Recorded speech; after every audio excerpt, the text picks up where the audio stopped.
Hey fellas, I'm Lord Maxwell, and today I'm going to be recreating the iconic first time travel scene from Back to the Future, but as a Lego movie. But you know what? I'm more of an old school guy, so unlike all these talented artists from the Blender community, I'm going to make a stop motion movie. So our first real mission will be to acquire minifigures for Doc Brown, Marty McFly, and of course we also need a DeLorean. So luckily for us, LEGO released a corresponding LEGO idea set a while back, which I'm just going to find on eBay real quick. And okay, what? 100? What? For that little thing, I mean, what is that? That doesn't even look like the original. I mean, those don't even have leg printing. And what is that supposed to? I mean, is that a staircase on my car? What is this, huh? What do you mean? 180 bucks? What? You know what? Fine. I'll do it myself. And we're gonna make it better than whatever this is. Oh, and I'm also gonna get new clothes because this is a little too much, you know. Okay, much better. Well then, let's get building. Starting with our Doc Brown, I took the legs and torso of some random Jurassic World scientist and took the headpiece from Professor Slughorn. I then fulfilled the wish of the nearly headless Nick and finally decapitated him so I could take his hairpiece. And voila, there goes our Doc Brown. For Marty, the closest thing that came to his vest was to take the jacket from Peter Parker and combine them with blue arms, like the ones from Alan Grant. I then took the headpiece from the Marvel CMF Spider-Man and... You know, I think it's kinda funny how my Marty is built almost entirely of Spider-Man pieces, you know, with everyone fan casting Tom Holland as Marty McFly and everything. Oh my god, that's disgusting. Putting all of the pieces together, wow. And we got both of our main stars built. He's right. And since Einstein's dog breed, the Catalan sheepdog, doesn't really exist in LEGO. Yeah, I know that. So the closest match to this dog breed that actually exists in LEGO would probably be the Husky. And my uncle, who works at Amblin Entertainment, told me that in Back to the Future 4, Marty and Doc would get stuck in Siberia and would have to use a Husky sled to get the DeLorean to 88 miles. So using a Husky seems like a perfect match. And with our main cast done, you might already expect what's ahead of us.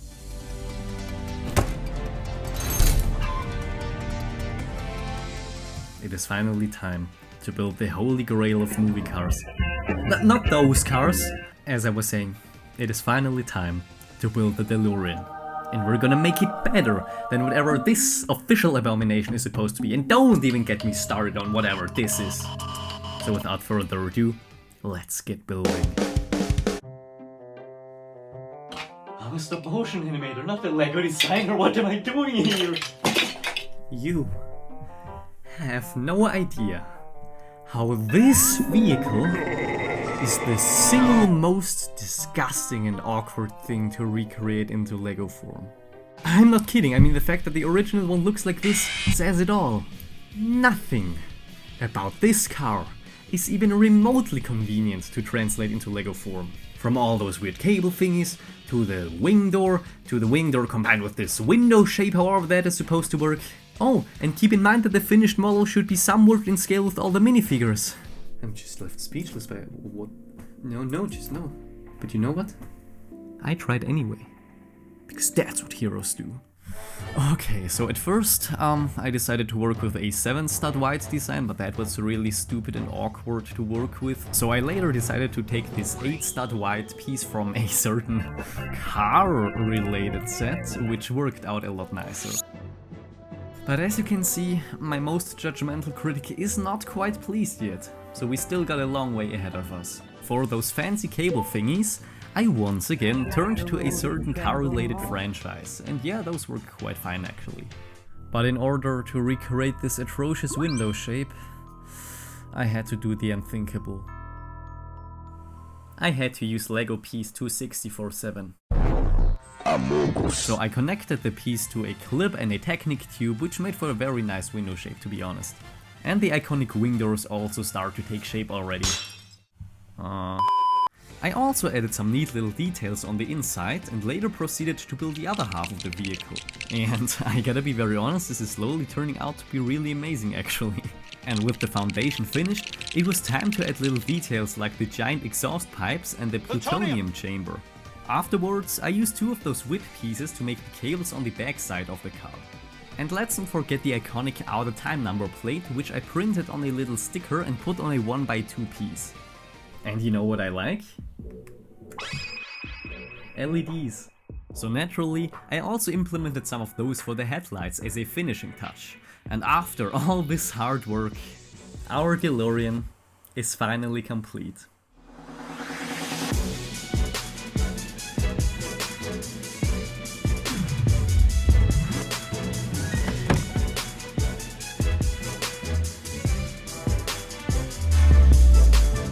But we're not quite done yet with building, since there are still a few props we have to build. Marty's camcorder and the car remote control, for example. And then of course, there's Doc Brown's truck. And I actually had to build 2 separate models for the truck. With the first one being the one we will use for the shot of the DeLorean coming out of the backside. And since we will only need to see it from behind with the DeLorean coming out of it, it really doesn't matter how it looks on the front and the sides. And a truck that is wide enough to fit the DeLorean inside would also be way too huge. Which is why we need to build a second truck, which we will use for all the other shots where the vehicle will appear.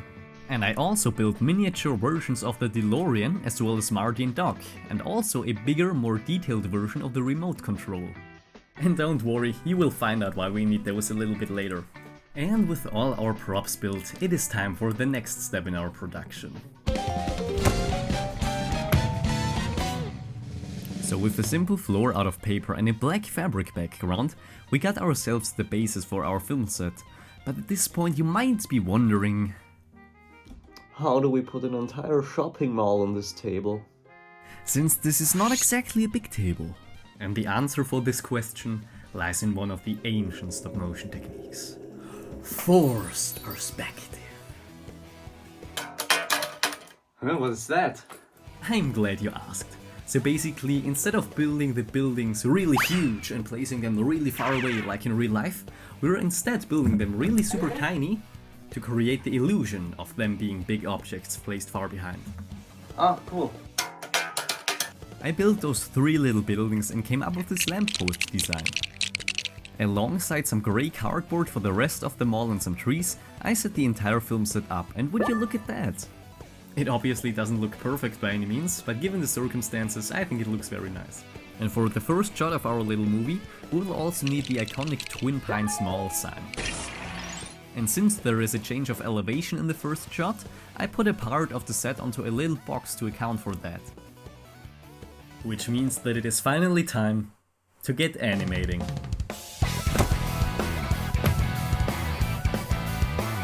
So a big chunk of the scene is just Marty and Doc talking or the DeLorean doing awesome drifts.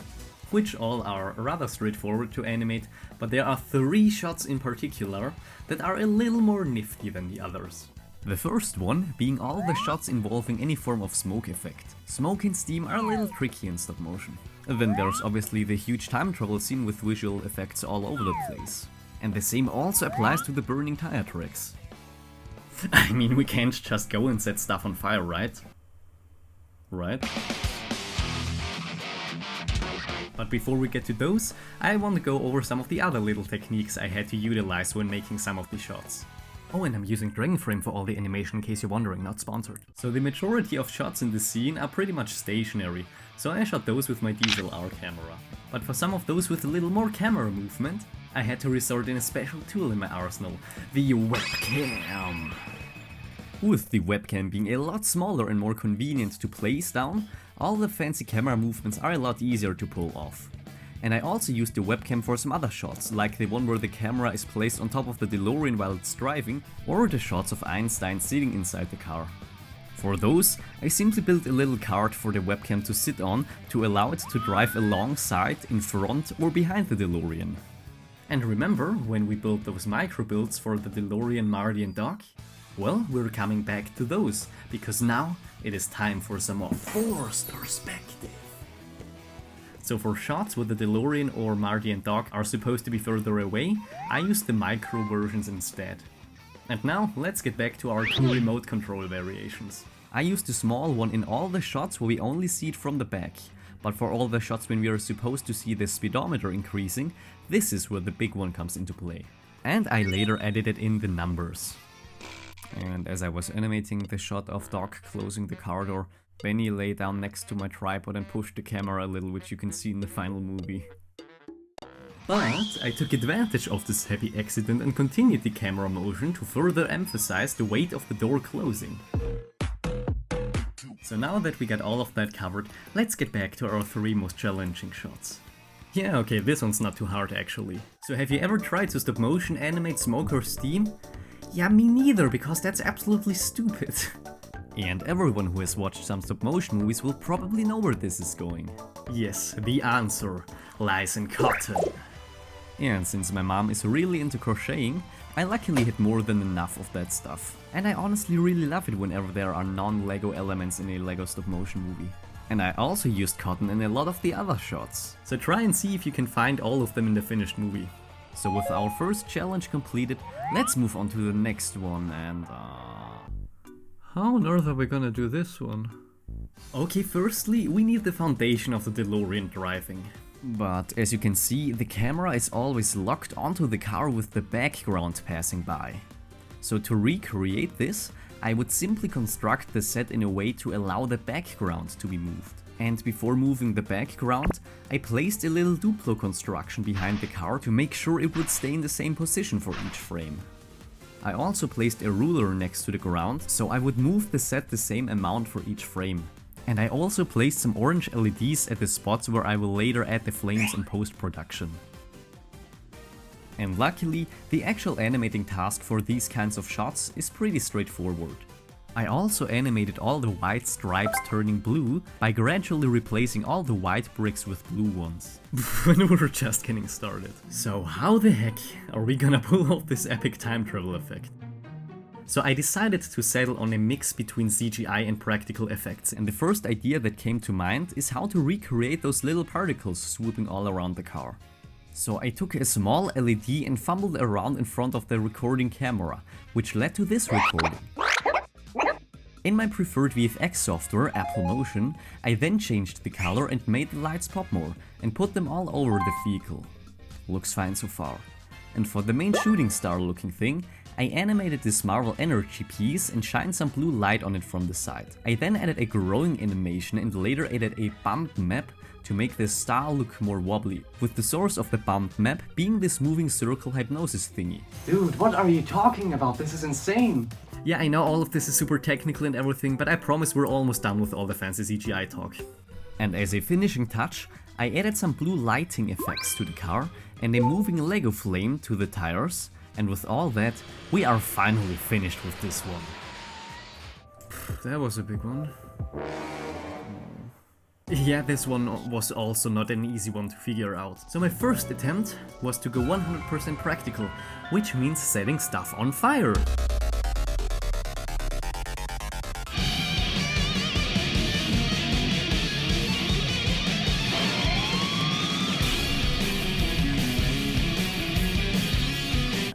But the problem with these flames is that they are not even close to being the shape we actually need.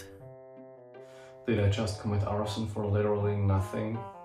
But I later came up with a more safe and effective solution. So I took an orange light and put a Technic bar with flames attached to it and covered up everything else with cardboard to make the light only shine through the flames. And later animated the flames appearing from right to left and wobbling around. And this is what the final animations look like. And when I was animating the empty scenes, I made sure to turn on a warm light for all the shots in which I would later add the flames. Because flames emit warm light to the environment. So it would look super weird if there were flames in the shot but the environment wouldn't look any different, you know?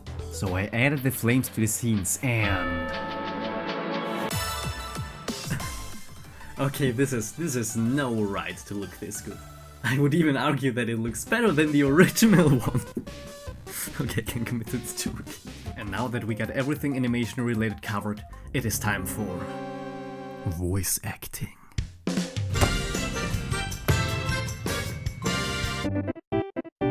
And in true brick film fashion, I voiced all of the characters myself, which means that I had to voice act as Doc Brown. I'm already very sorry for the cringe that you're about to witness.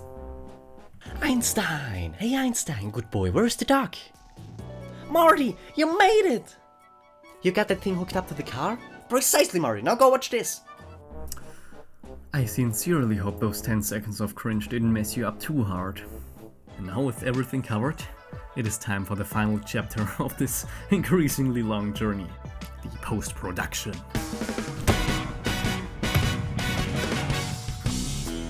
So I already talked about a good chunk of the post-production process with our 2 VFX shots earlier. So all that's really left to do is to place all the clips in order, add some sound effects, add details like the tachometer increasing or the twin brick small sign, do some color grading to make everything look nicer. And I just made this sound like the easiest thing in the world when it actually took me like a week to complete. So after this long journey, the movie is finally finished. So with all that being said, please have a look and enjoy.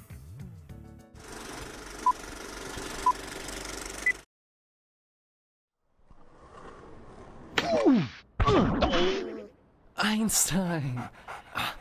Hey Einstein, good boy, where's the doc? Huh?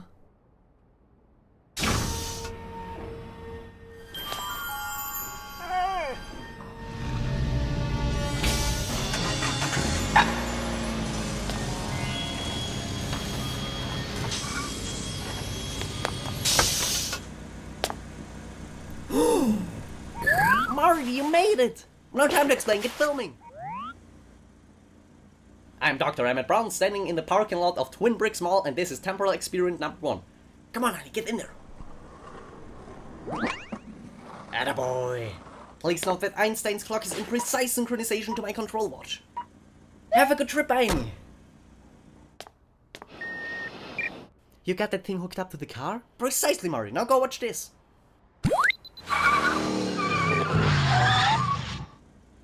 Not me, the car, the car!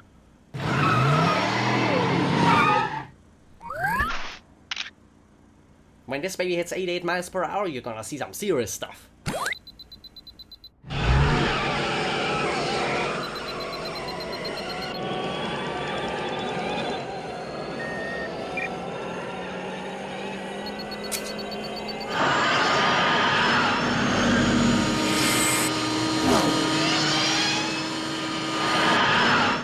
Watch this.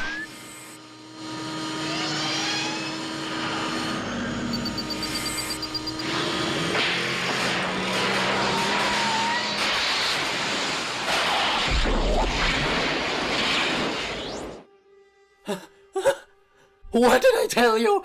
88 miles per hour? Yeah.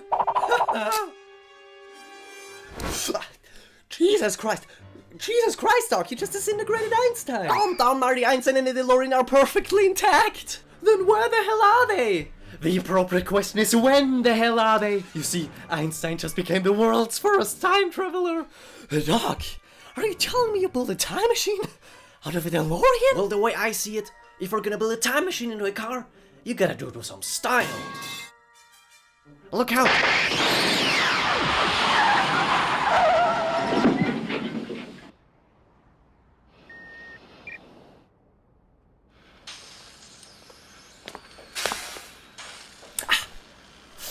What is it, hot? It's cold, damn cold. Einstein, you little. Einstein's clock is exactly 1 minute behind mine. He's alright. He's alright. And as far as he's concerned, the trip was instantaneous. That is why his clock is exactly 1 minute behind. Wow. So, what do you think? I sincerely hope that me spending months and weeks for this little Lego movie was worth it in the end. And with this project finished, let me know which other movie scenes I should recreate as a Lego movie next in the comments below. I mean, there are so many awesome movie scenes like the ending from Jurassic Park, or the final battle from No Way Home, or the Black Knight scene from Monty Python and the Holy Grail. Yeah, oh my god, that would be sick. Anyway, let me know, and if you enjoyed this video, it would be awesome if you would consider liking and subscribing.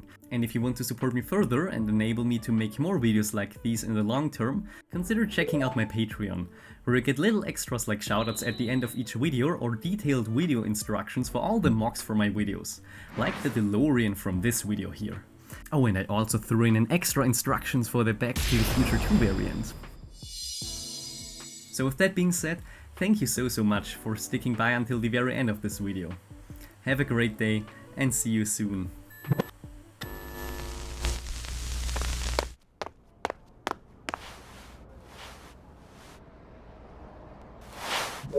Miguel, it's Marty. We got an anomaly here.